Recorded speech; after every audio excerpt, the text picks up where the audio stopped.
Uno de los males más molestos con los que tenemos que lidiar diariamente es con las injusticias que se cometen en el mundo, muchas de las cuales debemos contemplar con un molesto sentimiento de impotencia en nuestro interior.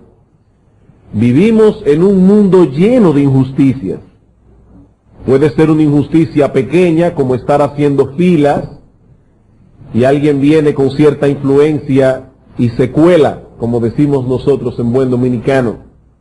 Puede ser una injusticia mayor, como alguien que está luchando por una herencia, y alguien viene astutamente y le arrebata lo que era de él.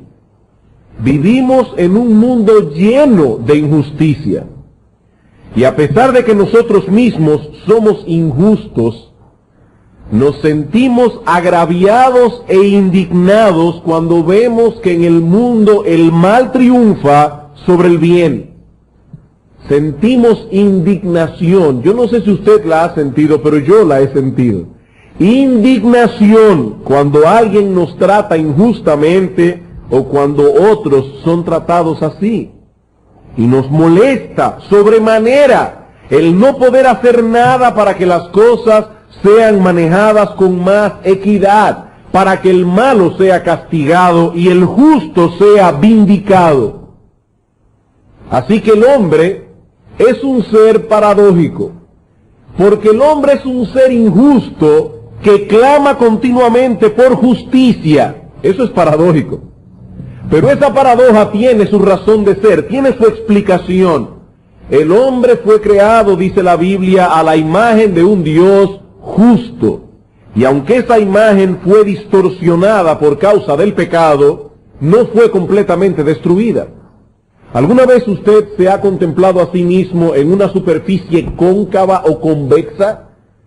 ¿Ha ido alguna vez a un circo donde hay esos espejos cóncavos que distorsionan la imagen? ¿O se ha visto alguna vez reflejado en la superficie de una cuchara? La imagen que aparece en la superficie es la suya, no es la de otro, pero es su imagen distorsionada. Algo similar ocurrió con nosotros a raíz de la caída de nuestros primeros padres.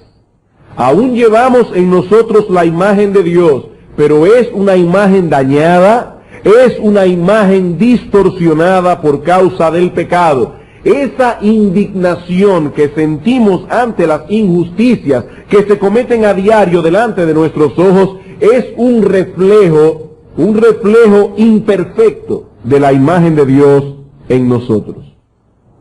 Algo en nosotros clama por justicia.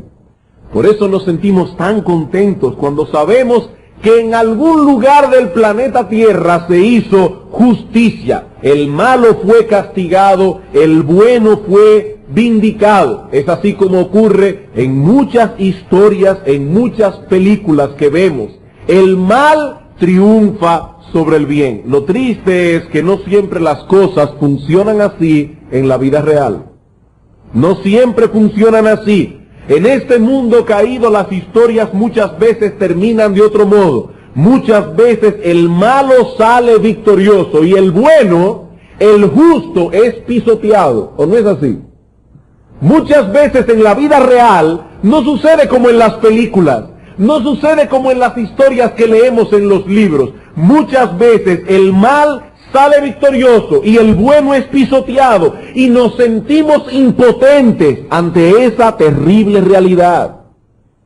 ¿Cuánto nos gustaría ver que en el mundo se hiciera justicia?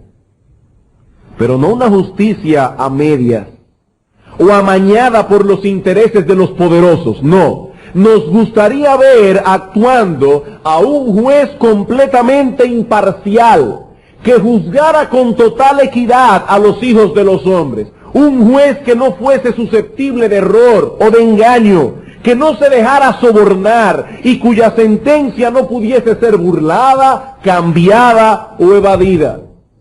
¿Cuánto nos gustaría ver a un juez así? La Biblia nos enseña que algún día todos nosotros nos enfrentaremos con un juez así.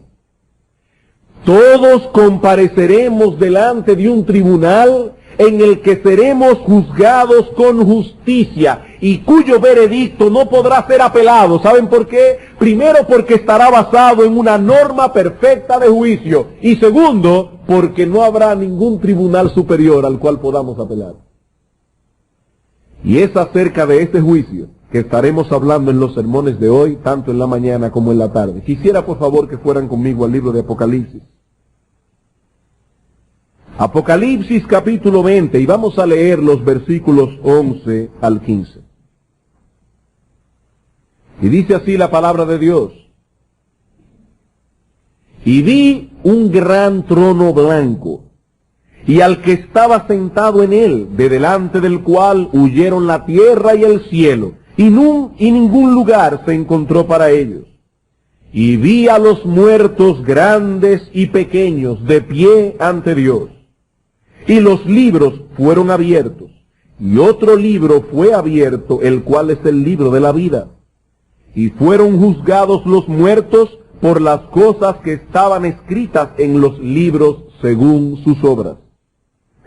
Y el mar entregó los muertos que había en él, y la muerte y el Hades entregaron los muertos que había en ellos, y fueron juzgados cada uno según sus obras.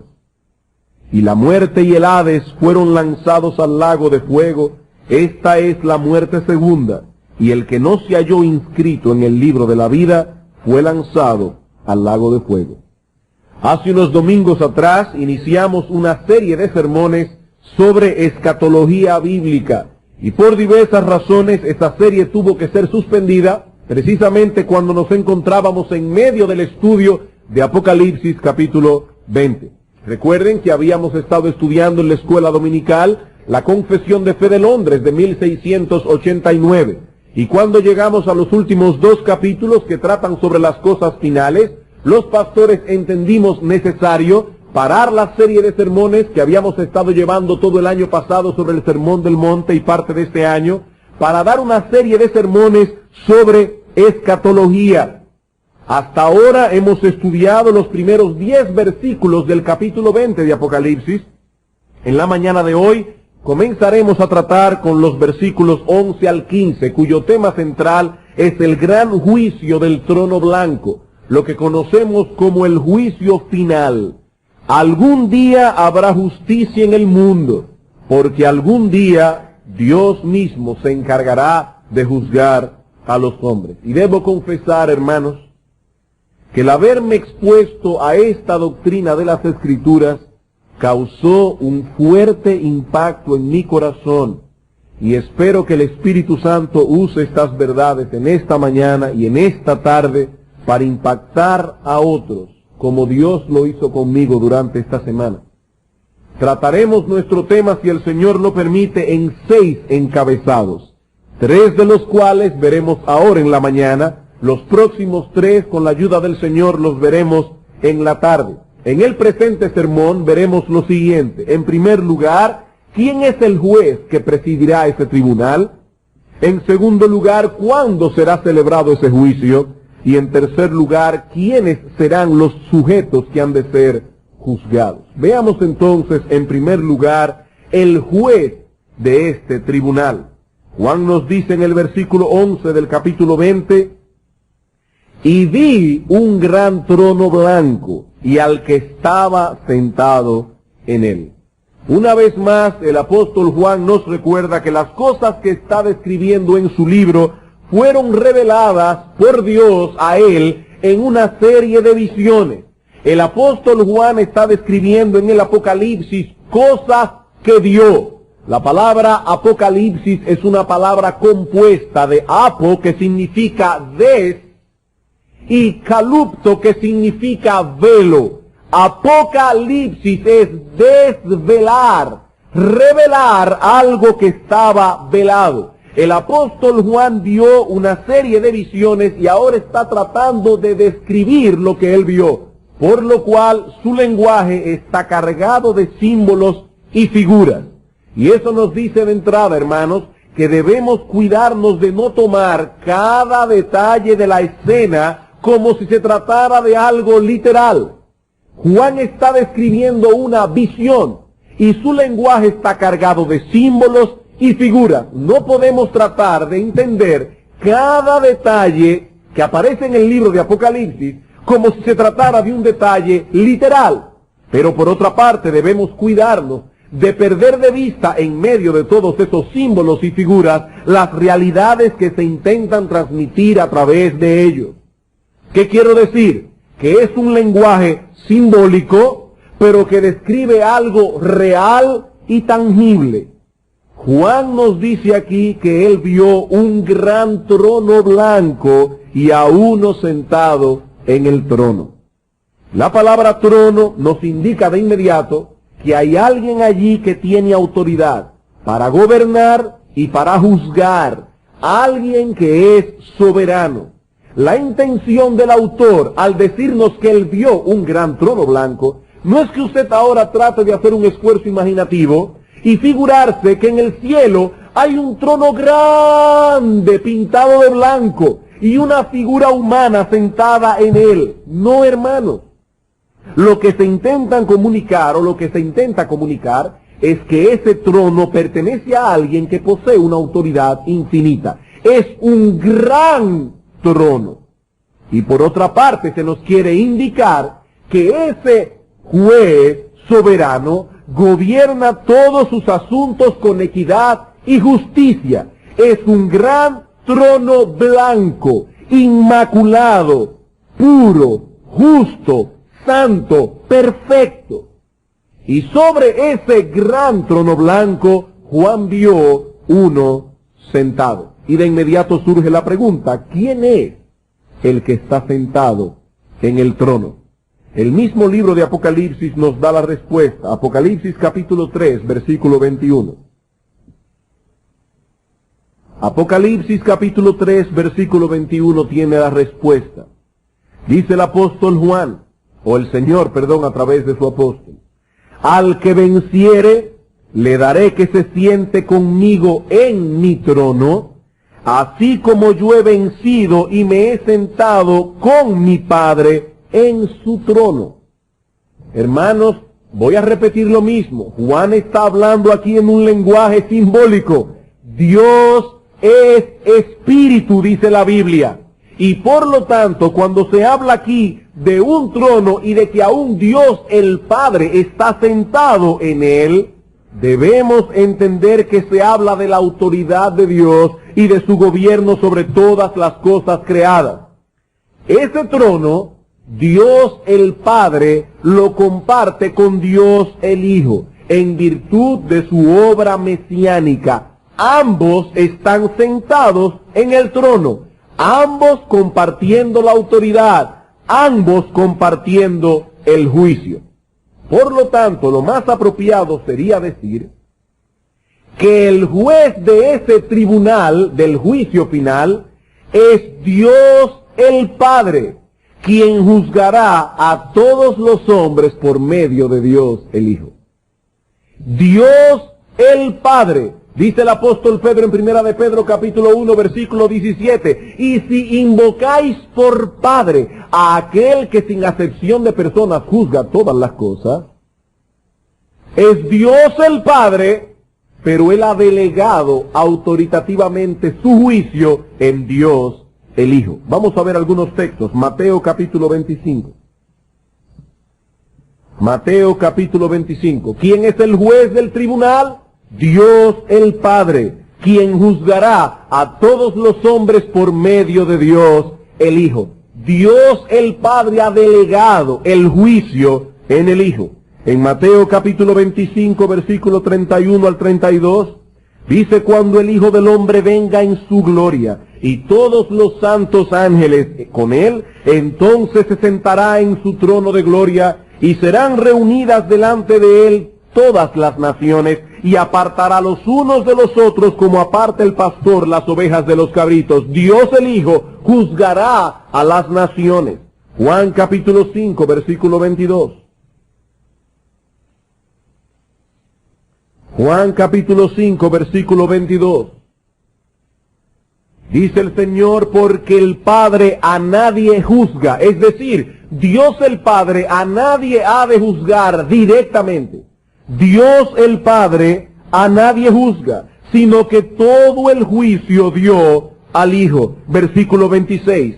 Porque como el Padre tiene vida en sí mismo, así también ha dado al Hijo el tener vida en sí mismo. Y también le dio autoridad de hacer juicio, por cuanto es el Hijo del Hombre. Hechos capítulo 10, versículo 42.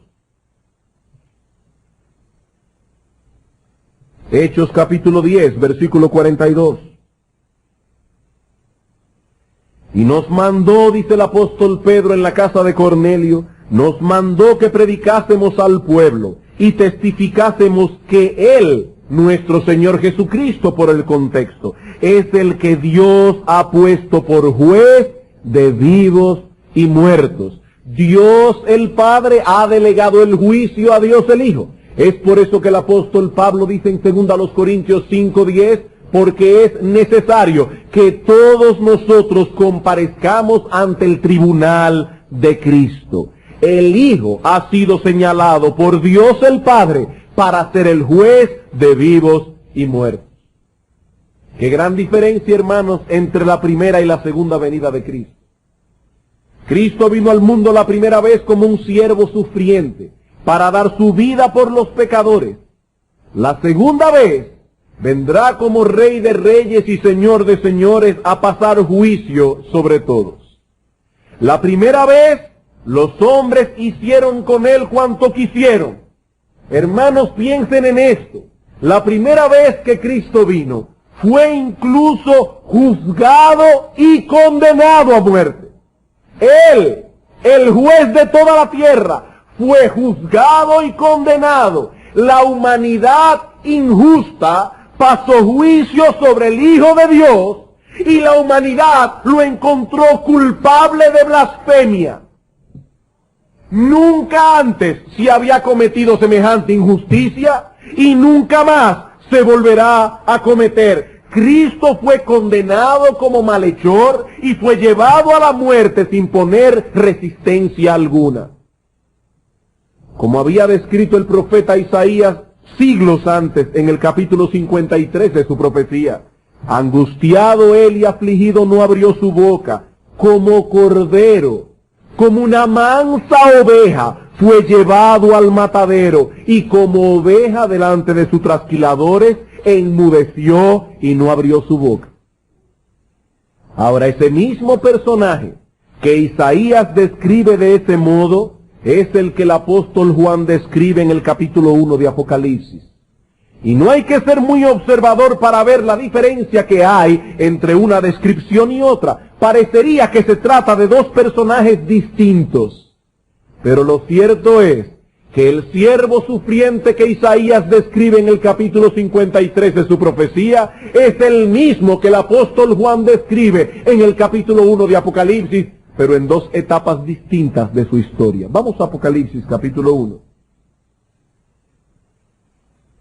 No lo olviden, la primera vez como cordero fue llevado al matadero, como oveja delante de sus trasquiladores, mudo, sin abrir su boca, sin oponer resistencia. Pero ese mismo Señor vendrá otra vez, pero de otro modo. Dice en el capítulo 1, versículo 10, yo estaba en el Espíritu en el día del Señor, y oí detrás de mí una gran voz como de trompeta que decía, yo soy el Alfa y la Omega, el primero y el último. Escribe en un libro lo que ves, y envíalo a las 7 iglesias que están en Asia, a Éfeso, Esmirna, Pérgamo, Tiatira, Sardis, Filadelfia y Laodicea. Y me volví para ver la voz que hablaba conmigo, y vuelto vi 7 candeleros de oro, y en medio de los 7 candeleros a uno semejante al Hijo del Hombre, vestido de una ropa que llegaba hasta los pies, y ceñido el pecho con un cinto de oro. Su cabeza y sus cabellos eran blancos como blanca lana, como nieve, sus ojos como llama de fuego, para escudriñar hasta la más profunda intención del corazón. Y sus pies semejante al bronce bruñido para aplastar a sus enemigos. refulgente como en un horno, y su voz como estruendo de muchas aguas.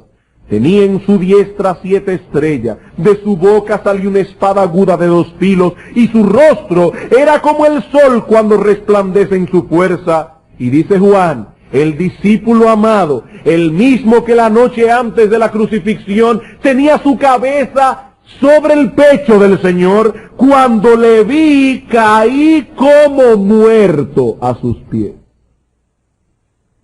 Ni siquiera el apóstol Juan, el discípulo amado, pudo soportar el ver a Cristo en toda su gloria y en toda su dignidad. Hermanos, amigos, ese es el Cristo que nosotros veremos sentado en su trono en el día del juicio final. Es ese Cristo, no esa imagen afeminada que presentan muchos cuadros en el día de hoy. No es ese Cristo. Es el Cristo que el apóstol Juan vio en el capítulo 1 de su profecía, que lo hizo caerse como muerto a sus pies. A ese Cristo veremos nosotros en el día del juicio final, sentado en el gran trono blanco. Apocalipsis capítulo 19.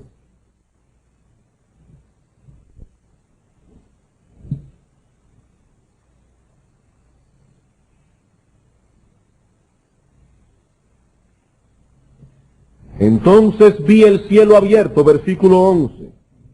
Y he aquí un caballo blanco, y el que lo montaba se llamaba Fiel y Verdadero, y con justicia juzga y pelea. Sus ojos eran como llama de fuego, y había en su cabeza muchas diademas, y tenía un nombre escrito que ninguno conocía sino él mismo. Estaba vestido de una ropa teñida en sangre, y su nombre es el Verbo de Dios. Y los ejércitos celestiales vestidos de lino finísimo, blanco y limpio, le seguían en caballos blancos. De su boca sale una espada aguda para herir con ella las naciones, y él las regirá con vara de hierro. Y él pisa el lagar del vino del furor y de la ira del Dios Todopoderoso, y en su vestidura y en su muslo tiene escrito este nombre: Rey de Reyes y Señor de Señores. Hermanos, este es el que Juan vio sentado en el trono. Como alguien ha dicho, la obra de juzgar será la exaltación final y el más grande triunfo de Cristo. Cuando estuvo en la tierra, fue condenado por los gobernantes terrenales. Ahora Él se sentará en juicio sobre todas las autoridades terrenales. Y Cristo será vindicado en ese juicio. Hermanos, Cristo será vindicado en ese juicio cuando sean declarados justos todos aquellos que por medio de la fe en Él se vistieron de su justicia, y cuando sean condenados todos aquellos que le rechazaron. Cristo será vindicado.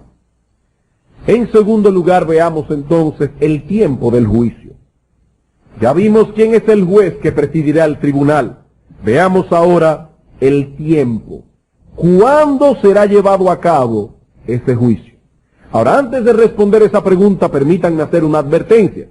Hay personas curiosas que les fascina ver la escatología en esquema. Yo quiero que me digan qué va a pasar primero, qué va a pasar después, qué va a pasar luego.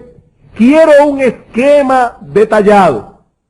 Me adelanto a decir que es muy difícil, por no decir imposible, presentar un esquema detallado y en orden de todos los eventos profetizados en el libro de Apocalipsis. De hecho, como hemos visto ya en sermones anteriores, las profecías bíblicas no pretenden ser una historia detallada escrita de antemano. Ese no fue el propósito de Dios. Eso hubiese satisfecho nuestra curiosidad, pero Dios no pretende satisfacer a los curiosos a través de su palabra, sino más bien alimentar a las ovejas y llamar a los pecadores al arrepentimiento. Dios no inspiró a los autores sagrados para entretener cabras, sino para alimentar ovejas. Y nosotros, por lo tanto, no estamos aquí para entretener cabras. Estamos aquí para alimentar ovejas y para llamar a los pecadores al arrepentimiento. Así que si usted vino esperando un esquema detallado, lo siento. Yo no lo tengo.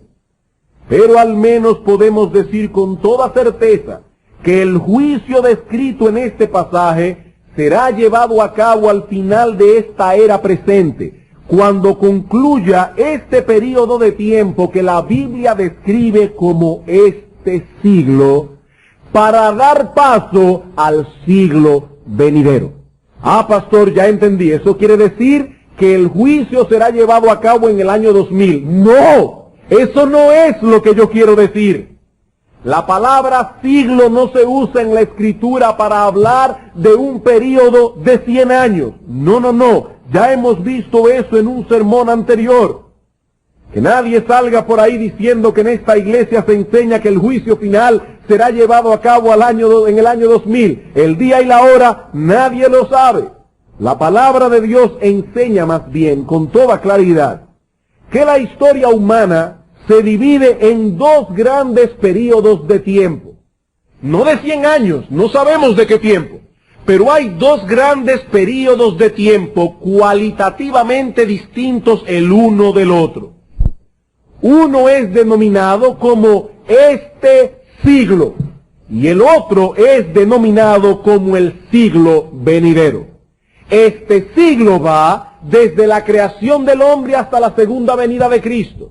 El próximo siglo, el siglo venidero, será desde la segunda venida de Cristo y por toda la eternidad. Por eso el Señor dijo en una ocasión que si alguien blasfema contra el Espíritu Santo, ese pecado no le será perdonado, ni en este siglo, ni en el venidero. He ahí los únicos dos periodos de tiempo de la historia del hombre. Este siglo, el siglo venidero. Dice el apóstol Pablo en Efesios 1 que a Cristo se le dio un nombre que es por encima de todo nombre que se nombra, no solo en este siglo, sino también en el venidero. Todo cuanto la palabra de Dios dice, o tiene que ver con este siglo, o tiene que ver con el siglo venidero. No existe otra posibilidad. Y lo que estamos diciendo es que el juicio final será llevado a cabo al final de este siglo, al final de esta era presente, dando paso así al siglo venidero. ¿Y por qué decimos eso tan concluyentemente? Volvamos a nuestro texto. Dice el versículo 11: y vi un gran trono blanco, y al que estaba sentado en él, de delante del cual huyeron la tierra y el cielo, y ningún lugar se encontró para ellos. Varias veces aparece ese lenguaje en el libro de Apocalipsis para referirse a ese momento cuando los cielos y la tierra que hoy conocemos serán removidos para dar paso a los cielos nuevos y la nueva tierra. Un evento que ocurrirá precisamente al final de esta era presente. Cuando la Biblia dice que los cielos y la tierra huyeron de su presencia, está describiendo la remoción de las cosas tal como las conocemos ahora, para dar paso al cielo nuevo y la tierra nueva. ¿Y cuándo ocurrirá eso? Al final de este siglo, al final de esta era presente. Segunda de Pedro, capítulo 3. Segunda de Pedro, capítulo 3. Algo que no debemos perder de vista, hermanos. Este capítulo trata acerca de la segunda venida del Señor. Lo vemos en el versículo 1. Amados, esta es la segunda carta que os escribo, y en ambas despierto con exhortación vuestro limpio entendimiento, para que tengáis memoria de las palabras que antes fueron dichas por los santos profetas y del mandamiento del Señor y Salvador, etc. Sabiendo, primero esto, que en los postreros días vendrán burladores, andando según sus propias concupiscencias, y diciendo: ¿dónde está la promesa de su advenimiento? ¿Cuál es el problema? Que hay burladores que dicen: ¿y cuándo es que Cristo viene? Yo oigo a los evangélicos decir: Cristo viene, y nada de venir, y pasan los años, ¿cuándo es que Cristo viene? Ahora dice el apóstol Pedro, versículo 5, estos ignoran voluntariamente que en el tiempo antiguo fueron hechos por la palabra de Dios los cielos y también la tierra, que proviene del agua y por el agua subsiste, por lo cual el mundo de entonces pereció anegado en agua, pero los cielos y la tierra que existen ahora están reservados por la misma palabra, guardados para el fuego en el día del juicio y de la perdición de los hombres impíos. ¿Cuándo será llevado a cabo el juicio? Cuando este mundo y este cielo que conocemos ahora sea removido, y eso lo veremos si el Señor lo permite el domingo que viene, cielo nuevo y tierra nueva, sea removido para dar paso al cielo nuevo y a la tierra nueva en el siglo venidero. Vean el versículo 11. Puesto que todas estas cosas han de ser deshechas, ¿cómo no debéis vosotros andar en santa y piadosa manera de vivir, esperando y apresurándoos para la venida del día de Dios? ¿Qué día es ese? El día en que nuestro Señor Jesucristo volverá en gloria, en el cual los cielos pasarán con gran estruendo. Los cielos, encendiéndose serán deshechos, y los elementos siendo quemados se fundirán. Pero nosotros esperamos, según sus promesas, cielos nuevos y tierra nueva, en los cuales mora la justicia. ¿Cuándo será llevado a cabo el juicio? Juan nos lo dice en el Apocalipsis. Juan nos dice que los cielos y la tierra huyeron de su lugar. En ese momento será llevado a cabo el juicio final. Mateo capítulo 13. No tenemos tiempo para tratar con la parábola del trigo y la cizaña, pero recordarán que ya vimos en un sermón anterior en esta misma serie profética esta parábola explicada con más detalle. Dice en el versículo 24 del capítulo 13. Les refirió otra palabra diciendo: el reino de los cielos es semejante a un hombre que sembró buena semilla en su campo, pero mientras dormían los hombres vino su enemigo, sembró cizaña entre el trigo y se fue. Cuando salió la hierba y dio fruto, entonces apareció también la cizaña. Entonces vinieron y le dijeron: Señor, arrancamos la cizaña. Y Cristo dijo: no, porque puede ser que arranquen también el trigo. Versículo 30. Dejad crecer juntamente lo uno y lo otro hasta la siega. Y al tiempo de la siega, yo diré a los segadores: recoged primero la cizaña y atadla en manojos para quemadla, pero recoged el trigo en mi granero. Ahora en el versículo 36 el mismo Señor explica la parábola. Entonces, despedida la gente, entró Jesús en la casa, y acercándose a él sus discípulos le dijeron: explícanos la parábola de la cizaña del campo. Respondiendo él les dijo: el que siembra la buena semilla es el Hijo del Hombre. El campo es el mundo. La buena semilla son los hijos del reino. La cizaña los hijos del malo. El enemigo que la sembró es el diablo. La siega es el fin del siglo. ¿Cuándo será llevada a cabo la siega? Dice Cristo: en el fin de este siglo, antes de que entre en función el siglo venidero. Dice que los segadores son los ángeles, de manera que como se arranca la cizaña y se quema en el fuego, así será en el fin de este siglo. Enviará el Hijo del Hombre a sus ángeles, y recogerán de su reino a todos los que sirven de tropiezo y a los que hacen iniquidad, y los echarán en el horno de fuego. Allí será el lloro y el crujir de dientes. Entonces los justos resplandecerán como el sol en el reino de su Padre. El que tiene oídos, oiga. Hermanos, ¿cuándo es la siega? ¿Cuándo es que será apartado el trigo de la cizaña? ¿Cuándo será llevado a cabo ese juicio? Cristo dice, en un lenguaje que no da lugar a ambigüedades alguna, será llevado a cabo en el fin de este siglo. Pero veamos nuestro texto una vez más. Apocalipsis, capítulo 20. En los versículos 12 y 13, Juan nos dice que el juicio final se llevará a cabo inmediatamente después de la resurrección de los muertos. Dice en el versículo 12: y vi a los muertos grandes y pequeños de pie ante Dios, Y los libros fueron abiertos, y otro libro fue abierto, el cual es el libro de la vida, y fueron juzgados los muertos por las cosas que estaban escritas en los libros, según sus obras.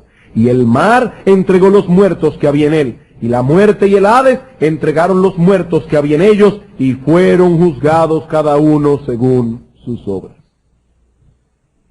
Como vimos en un sermón anterior, la resurrección de los muertos marca una diferencia esencial entre este siglo y el venidero.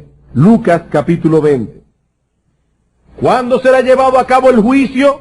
Ya hemos visto, primero cuando sean removidos los cielos y la tierra para dar lugar al nuevos cielos y nueva tierra, al final de este siglo. Y ahora Juan nos da otro detalle, otra clave para descubrir el tiempo del juicio. Nos dice que este juicio será llevado a cabo en el mismo momento en que los muertos sean resucitados. ¿Y cuándo los muertos van a ser resucitados? Al final de este siglo, para dar paso al siglo venidero. Vean el versículo 34. Entonces respondiendo, Lucas 20:34, respondiendo Jesús les dijo: los hijos de este siglo se casan y se dan en casamiento, mas los que fueren tenidos por dignos de alcanzar aquel siglo y la resurrección de entre los muertos, ni se casan ni se dan en casamiento, porque no pueden ya más morir, pues son iguales a los ángeles y son hijos de Dios al ser hijos de la resurrección. Evidentemente, el Señor no estaba pensando en un período de tiempo de 1000 años, en el cual estaban juntos habitando este planeta, hombres en cuerpos glorificados y hombres en cuerpos naturales. Cristo dice, en este siglo todos están en cuerpos naturales. En este siglo los hombres se casan y se dan en casamiento.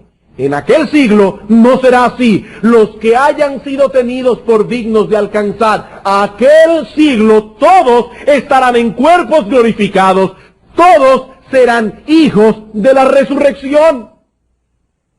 Así que es la resurrección, hermanos, lo que cambia dramáticamente, o lo que marca dramáticamente la diferencia entre este siglo y el siglo venidero. ¿Y cuándo será llevado a cabo el juicio final? Precisamente en la resurrección.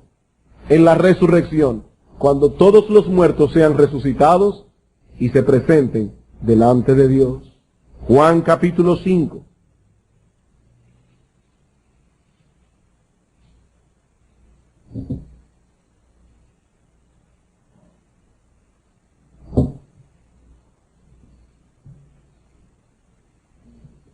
Versículo 28. Hermanos, tenemos que dejar a la palabra de Dios hablar y quitar todo prejuicio que hay en nuestro corazón. Algunos de vosotros vienen de un trasfondo en el que se les habló de varios juicios. Aquí estamos hablando de un juicio que será llevado a cabo al final de este siglo para dar paso al siglo venidero. No hay más. Dice el Señor, versículo 28, no os maravilléis de esto, porque vendrá hora, una hora, cuando todos los que están en los sepulcros oirán su voz. Aquí no hay una resurrección de cristianos 7 años antes de la segunda venida, luego una resurrección de judíos del Antiguo Testamento y de los que murieron durante la tribulación después de la tribulación, y luego una resurrección de impíos al final del milenio. Dice el Señor, vendrá la hora cuando todos los que están en los sepulcros oirán su voz, y los que hicieron lo bueno saldrán a resurrección de vida, los que hicieron lo malo a resurrección de condenación, en la misma hora. Ahora es evidente, hermanos, que aquí se está hablando de una resurrección que lleva inmediatamente al juicio. Algunos resucitarán para vida y otros para condenación. Resurrección, juicio. Hechos capítulo 24.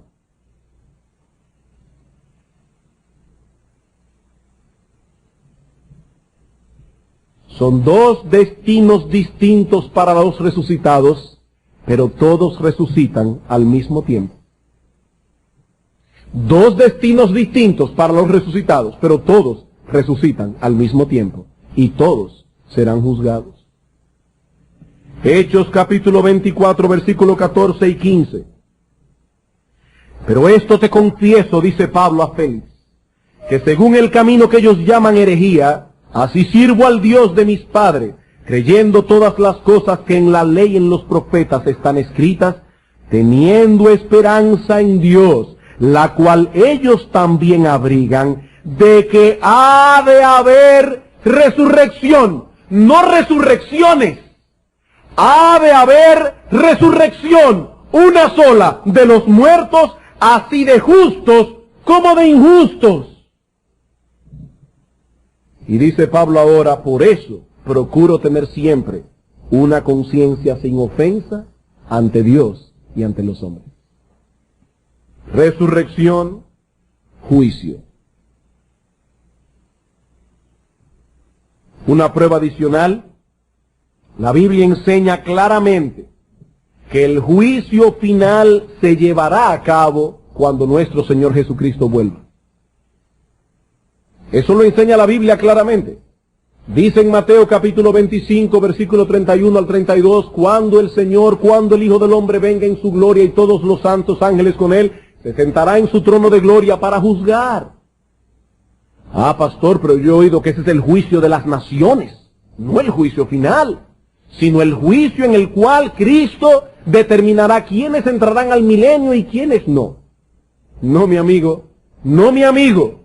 El juicio de Mateo 25 es el juicio final, y lo vemos claramente en el veredicto y la sentencia que es pronunciada. Dice en el versículo 46 de Mateo 25, e irán estos al castigo eterno, y los justos no al milenio, a la vida eterna. Allí se está hablando del juicio final. Y dice que ese juicio final será llevado a cabo cuando nuestro Señor Jesucristo vuelva por segunda vez. La segunda venida de Cristo trae consigo el juicio de los hombres. Segunda Tesalonicenses capítulo 1.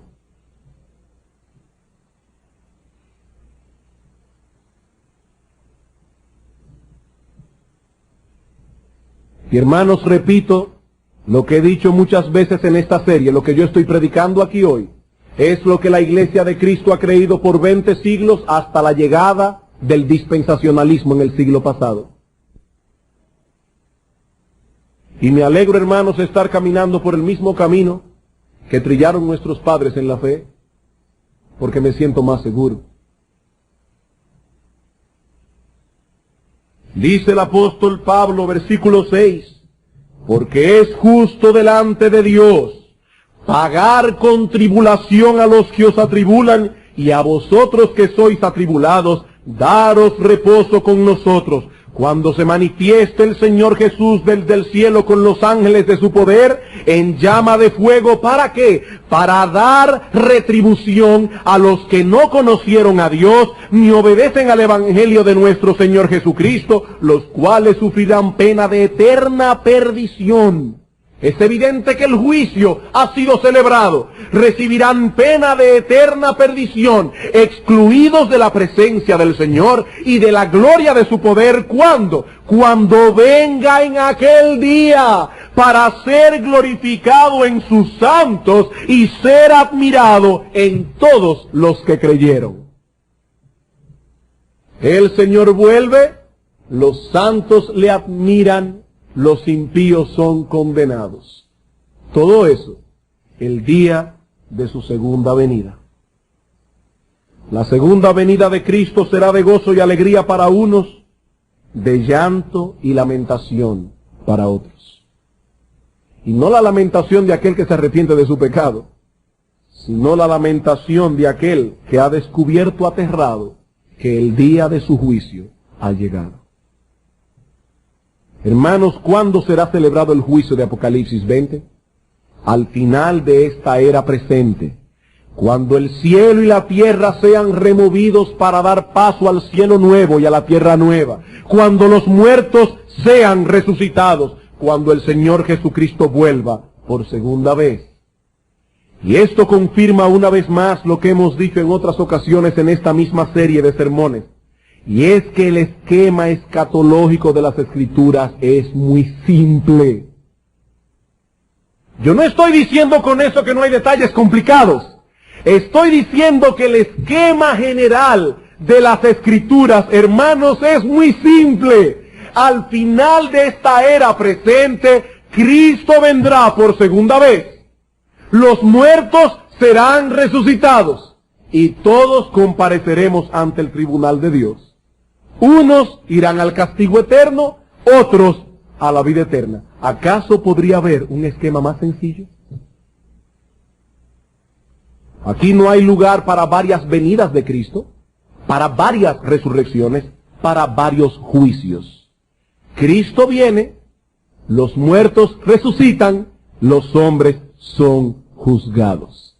De ese modo concluye esta era presente y comienza la era venidera. Eso es todo. Hermanos, eso es todo.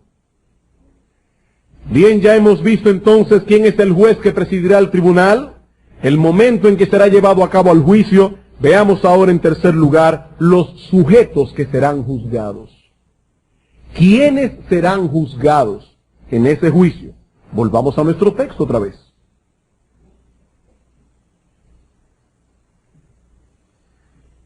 Dice el Apocalipsis, versículo 12 y 13 del capítulo 20. Y vi a los muertos grandes y pequeños de pie ante Dios. Y dice en el versículo 13, y el mar entregó los muertos que había en él, la muerte y el Hades entregaron los muertos que había en ellos, y fueron juzgados cada uno según sus obras. Hermanos,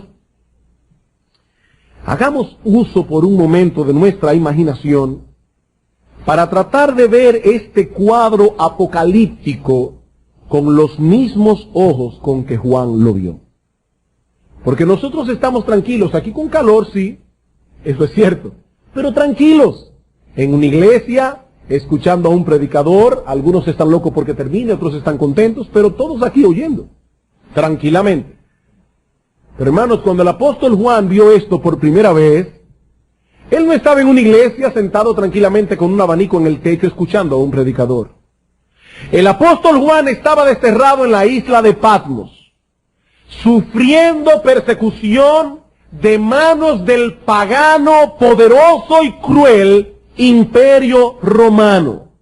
Dice el apóstol Juan en el capítulo 1, versículo 9, yo Juan, vuestro hermano y copartícipe vuestro en la tribulación, en el reino y en la paciencia de Jesucristo, estaba en la isla llamada Patmos, por causa de la palabra de Dios y el testimonio de Jesucristo. He allí donde estaba Juan, sufriendo en carne propia las injusticias de un mundo caído, que aborrece a Dios y que aborrece todo lo bueno. Un mundo en el cual muchas veces los hombres impíos y poderosos usan su poder, su posición, su influencia para afectar, atacar, perseguir la iglesia de Cristo. Y Juan estaba viviendo todo eso.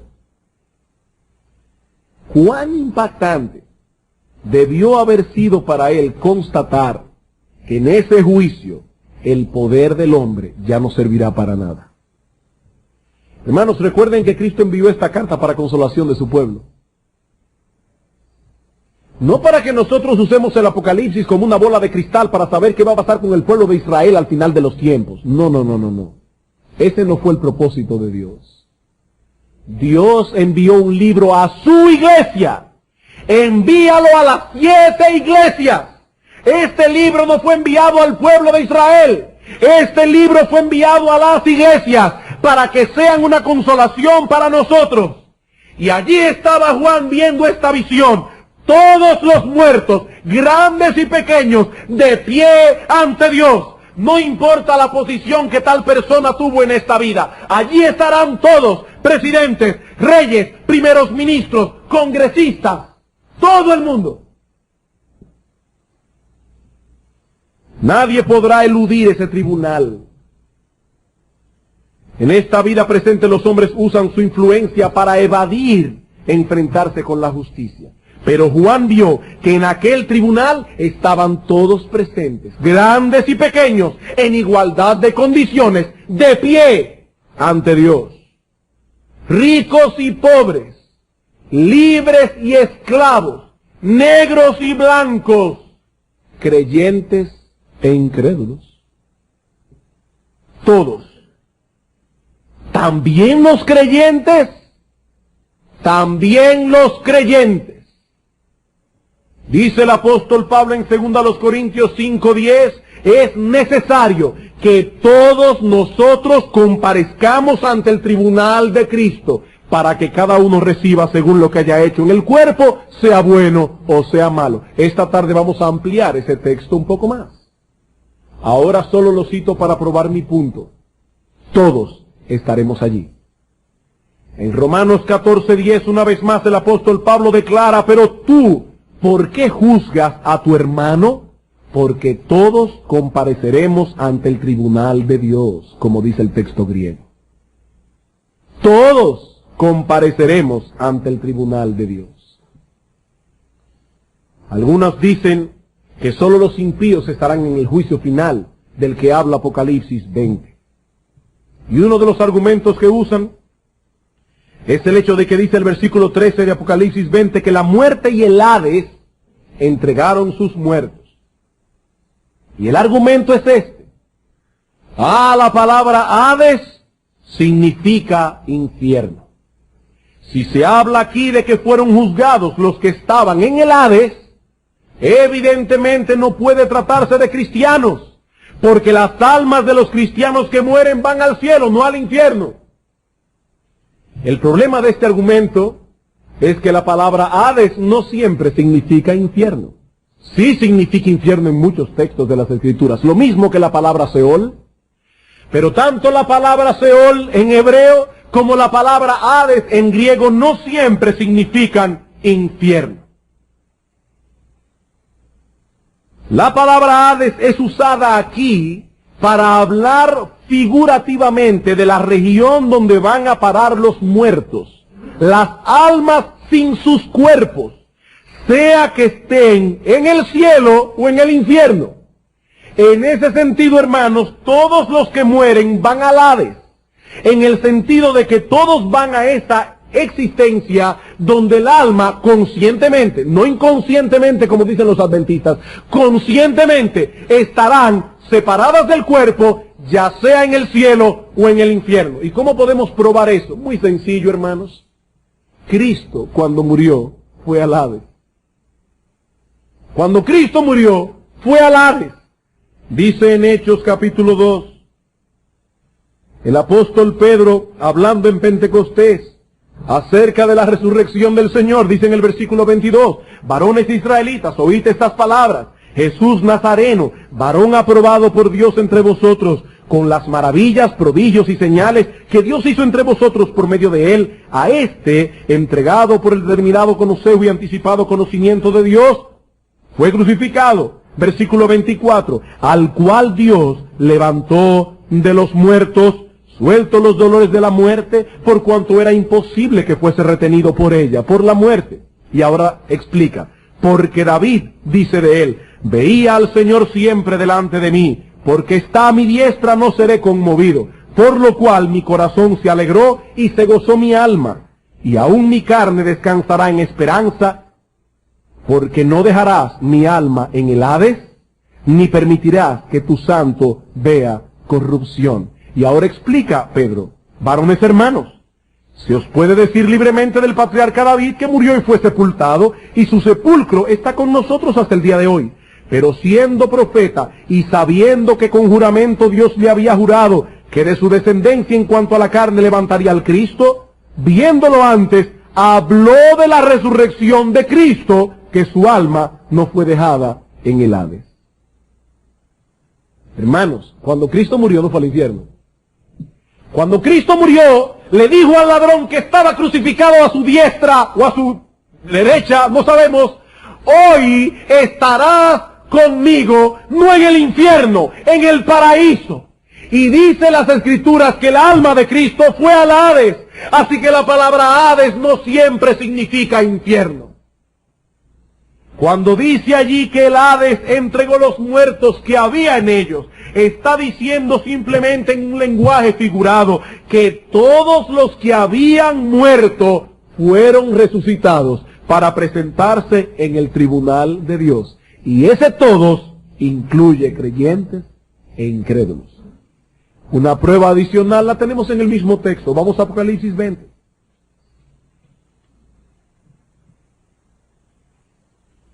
Versículo 15.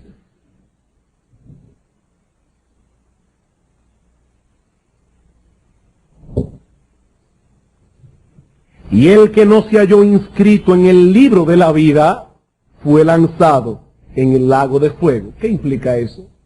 Evidentemente, hermanos, que muchos fueron encontrados en ese libro. En el juicio había personas que fueron buscadas en el libro y no fueron encontradas. Había personas que fueron buscadas en el libro y sí fueron encontradas, porque en ese juicio había creyentes e incrédulos. Todos, hermanos, creyentes y no creyentes, se presentarán delante del trono del juicio. Ay, pastor, pero yo había leído en Juan 5:24 que ya no había ninguna condenación para los que estaban en Cristo Jesús, y lo mismo dice Romanos 8:1. Sí, no habrá condenación para los creyentes, pero sí habrá juicio. No habrá condenación, pero sí habrá juicio. Todos seremos llamados a cuenta. En Hebreos 10:30 dice que el Señor juzgará a su pueblo. Hermanos, muchos toman con ligereza sus vidas cristianas porque sencillamente no piensan en la realidad del juicio. Sí es cierto que el creyente no debe temerle al juicio, en el sentido de que sabe que no será condenado. Pero el hecho de saber que tendremos que dar cuenta a Dios en ese día, hermanos, eso debe incentivarnos a luchar con nuestras corrupciones y a esforzarnos en el servicio del Señor.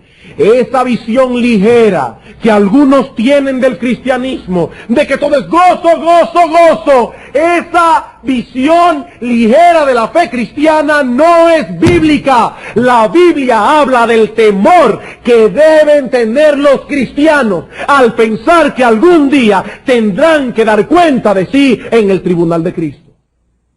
Y hermanos, las dos cosas deben estar presentes: gozo y reverencia, si somos cristianos balanceados. El apóstol Pablo dice en 2 Corintios 5:10, es necesario que todos nosotros comparezcamos ante el tribunal de Cristo, para que cada uno reciba según lo que haya hecho en el cuerpo, sea bueno o sea malo. ¿Y qué dice él en el versículo siguiente? Pero no se preocupen, cristianos. No le den mente a eso. Ustedes ya fueron declarados inocentes. ¿Eso es lo que dice Pablo? Pablo dice, no, conociendo pues el temor del Señor, persuadimos a los hombres. Precisamente porque sé que algún día tendré que presentarme delante de Dios, mi corazón se llena de temor para persuadir a los hombres. O el texto que leímos en Hechos 24, donde dice el apóstol Pablo mismo a Félix, precisamente porque creo en una resurrección de justos y de injustos, procuro tener una vida sin ofensa delante de Dios y delante de los hombres. ¿Por qué? ¿Por qué, Pablo? Si no hay condenación para los que están en Cristo Jesús, ¿por qué esa preocupación, Pablo? Porque yo sé que algún día tendré que dar cuenta delante de Dios. Romanos capítulo 14.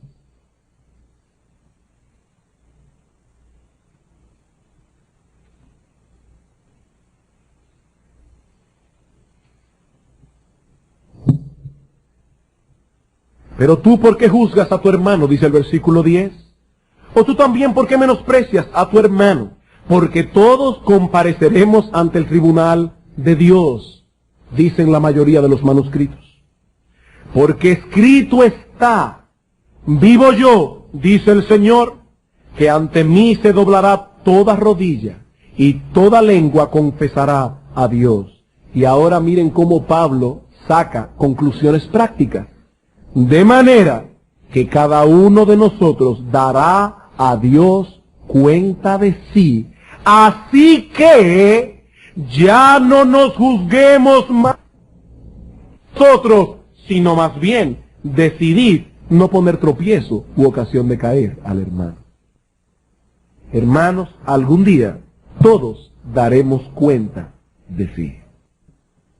Así que debe haber un balance en la vida cristiana, un balance entre la confianza que tenemos en Cristo y el temor y la reverencia que debemos tener al mismo tiempo. Y mientras más maduros seamos, más balanceados seremos. Por un lado, la Biblia llama al creyente a gozarse en el hecho de que ha sido aceptado por Dios en base a la justicia perfecta de Jesucristo. No es por nuestras buenas obras que somos aceptados delante de Dios. Si fuese así, hermanos, estaríamos perdidos. Pero la Biblia no da pie, hermanos, escuchen esto. La Biblia no da pie a pensar que porque somos salvos por la justicia de Cristo y no por nuestras obras, que entonces podemos ser ligeros con respecto a nuestro obrar. No, hermanos, la Biblia no enseña tal cosa.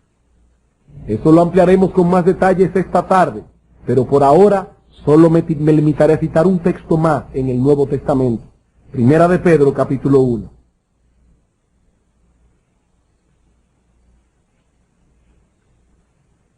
Noten, hermanos, el balance. ¿En base a qué somos salvos? En base a la justicia de Cristo, no en base a nuestras obras. Por eso debemos descuidar nuestras obras. Vean el versículo 13. Por tanto, ceñid los lomos de vuestro entendimiento, sed sobrios y esperad por completo en la gracia. Oigan bien, sed sobrios, pero esperen en la gracia, que se os traerá cuando Jesucristo sea manifestado. Como hijos obedientes, no os conforméis a los deseos que antes teníais estando en vuestra ignorancia, sino como aquel que os llamó es santo. Sed también vosotros santos en toda vuestra manera de vivir, porque escrito está, sed santos, porque yo soy santo. Y si invocáis por Padre a aquel que sin acepción de personas juzga según la obra de cada uno, conducíos en temor todo el tiempo de vuestra peregrinación. Pero parece que Pedro tenía problemas con la salvación por la fe. No, sigan leyendo. Sabiendo precisamente que fuisteis rescatados de vuestra vana manera de vivir, la cual recibisteis de vuestros padres, no con cosas corruptibles con oro o plata, sino con la sangre preciosa de Cristo. Hermanos, ¿cómo fuimos redimidos? Por medio de la sangre de Cristo. ¿Qué debemos hacer ahora? ¿Vivir como nos dé la gana? No, vivir en temor todo el tiempo de nuestra peregrinación, porque algún día daremos cuenta delante de Dios. El pensar, hermanos, que vivimos delante de los ojos de aquel que algún día será nuestro juez, debe llevarnos a vivir en temor todo el tiempo de nuestra peregrinación. Un temor que no excluye al mismo tiempo el gozo de saber que he sido aceptado en base a la justicia perfecta de Cristo. Las dos cosas deben estar en mi corazón. Y mi amigo, ya para concluir, en lo que a ti respecta, considera esto con cuidado, mi amigo. Algún día te presentarás delante de Dios a dar cuenta de tu vida. Tu vida ha sido hasta ahora un libro abierto delante de Dios. La Biblia dice en Hebreos 4:13 que todas las cosas están desnudas y abiertas ante los ojos de aquel a quien tenemos que dar cuenta. Nadie podrá alegar inocencia en este tribunal. Nadie podrá decir que fue acusado injustamente. Pero hubo uno que, conociendo nuestra culpabilidad, llevó sobre sí el castigo del pecado, para que todo aquel que en él cree no se pierda, mas tenga vida eterna, nuestro Señor Jesucristo. Mi amigo, el mismo que nos juzgará algún día fue el mismo que murió en la cruz para salvarnos. Y lo único que demanda del pecador es que se arrepienta de sus pecados y crea en Él. El que en Él cree no es condenado, dice la Biblia, pero el que no cree ya ha sido condenado porque no ha creído en el nombre del unigénito Hijo de Dios. No es por obras que somos salvos, sino por creer en Él. El que en Él cree no es condenado. Esa es la promesa de Dios y Dios no puede mentir. Pero óyeme bien, mi amigo, y sé que hace calor. Pero si sigues en tu obstinación y en tu vida de pecado, solo habrá un veredicto posible para ti en el día del juicio. Veredicto.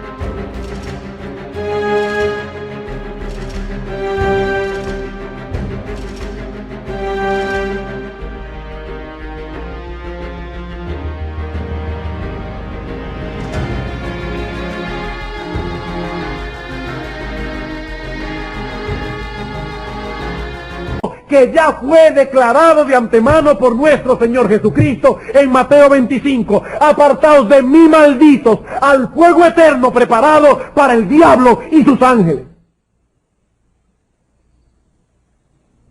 Mi amigo, ese juicio es tan real como el hecho de que me estás oyendo predicar en esta mañana. Y quiera Dios abrir tus oídos para que escuches y abrir tu corazón para que atesores lo que estás oyendo. Porque algún día te presentarás delante de Dios.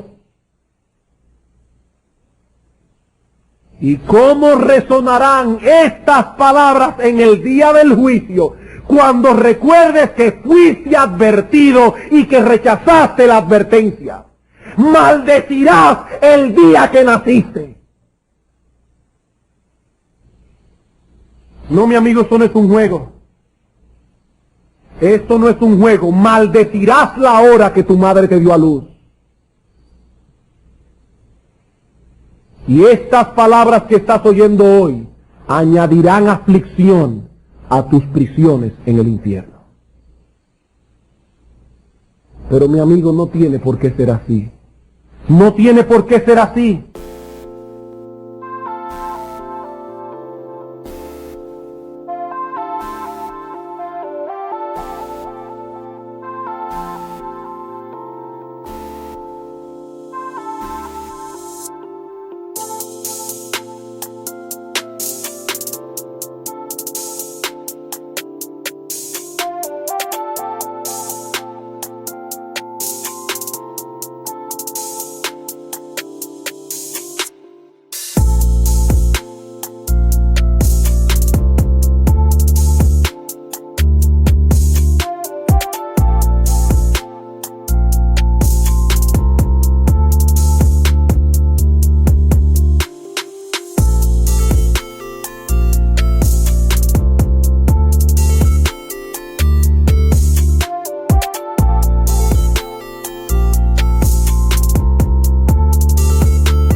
Quiera Dios que ese día estés más bien en ese grupo del que Cristo habla también en Mateo 25, el cual escuchará estas palabras del Señor: venid, benditos de mi Padre, heredad el reino preparado para vosotros desde antes de la fundación del mundo. Mi amigo, quiera Dios que el día del juicio tú estés en ese grupo.